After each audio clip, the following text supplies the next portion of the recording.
diplômé de l'Institut d'études politiques de Paris et après avoir fait ses armes au quotidien Paris-Normandie, puis à France Inter, Étienne Moujotte s'est imposé dans le paysage médiatique français en rejoignant TF1, dès 1987. Devenu vice-président du groupe puis directeur d'antenne de la première chaîne de France et, enfin, président de LCI, qu'il a lui-même lancé en 1994, sa carrière s'annonce au beau fixe et il empoche les postes importants à répétition.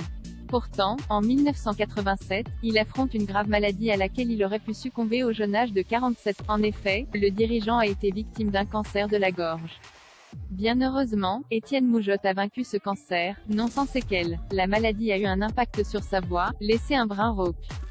Rien d'insurmontable pour le principal. Malheureusement, le crabe l'aura étranglé. Ce jeudi 7 octobre, le grand patron de rédaction a été annoncé mort.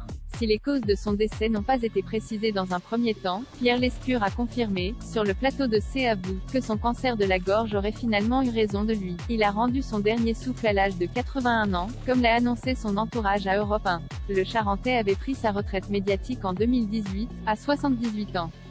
Étienne Moujotte, 60 ans de l'histoire des médias. Les hommages affluents depuis l'annonce de la mort d'Étienne Moujotte. Étienne Moujotte, 60 ans de l'histoire des médias, aussi bien de la radio que de la télévision, a notamment déclaré Charles Villeneuve auprès des Europe 1, et d'ajouter, ce qui le guidait d'abord, c'était son bon sens et son sens aigu de l'actualité politique, qu'elle soit française ou internationale. C'était le prototype même d'un journaliste avec un flair exceptionnel.